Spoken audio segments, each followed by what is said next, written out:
Hey everyone welcome back to my channel Sushmita's daily vlog. तो देखছো আমি ঝটপট করে কিন্তু গেটটা খুলছি। কেন জানো? ফেসটা দেখো বুঝতে পারবে। মানে আজ আমি কিন্তু ছোটোবেলায় যেটা সব সময় এই সিজনটাই বেশি খাওয়া হতো সেটাই আজকে আমি ভাবলাম এখানে আমি রেডি করব। তো বাড়িতে আজকে সবাই ছিল, ভাবলাম একটু আম মাখা করি। তার জন্য সেটা সবথেকেই প্রয়োজনীয় জিনিস, সেটা হচ্ছে লেবু পাতা। ঝটপট করে আমি বাড়ির সাইডে আমাদের একটা ছোট্ট লেবু গাছ ছিল, লেবু পাতাগুলো ছিঁড়তে চলে গেছিলাম। তো যাই হোক, লেবু পাতাগুলো আমি তুলে নিয়েছিলাম কয়েকটা।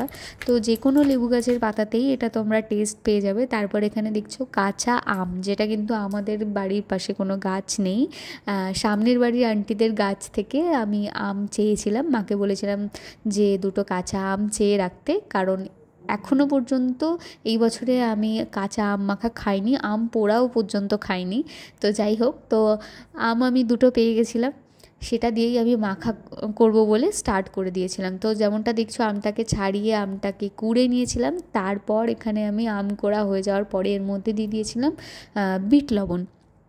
তারপর যে লেবু পাতাগুলো ছিঁড়ে এনেছিলাম সেগুলোকে আমি এখানে একদম কুচিয়ে কুচিয়ে লেবু পাতাগুলোকে এর মধ্যে অ্যাড করে দিয়েছিলাম।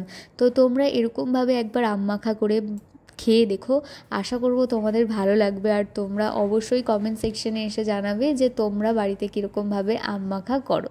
তো তারপর এর মধ্যে সবথেকে যেটা ইম্পর্টেন্ট সেটা হচ্ছে লঙ্কা দেওয়ার পালা। আমি লঙ্কার পর লঙ্কা দিয়েই যাচ্ছিলাম, আর তার মধ্যে একটু দিচ্ছিলাম সরিষার তেল, চিনি।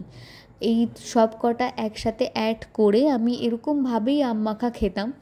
এর বাইরে আমি আর কখনো কোনো কিছুই দিয়ে আমি আম মাখা খাইনি। ঝাল আর মানে মিষ্টি টক তিনটে সমপরিমাণ হবে। আর এখন আমার বলতে বলতেই আমার জিভে জল চলে আসছে। যাই হোক, তো তারপর মা বললো এর মধ্যে একটু কাসুন্দি অ্যাড কর, যেটা সামনের বাড়ির আন্টিটা দিয়েছিল, বানিয়েছিল বলে। তাই বললাম ঠিক আছে, এটা দিয়েই একটু মাখিয়ে দেখি। তো এটা দেওয়ার পরে ভালো করে এটা আমি মাখিয়ে নিজেই ভাবলাম একবার আগে একটু টেস্ট করে দেখি। তো টেস্ট করে এত সুন্দর লাগছিলো, তোমরা অবশ্যই টেস্ট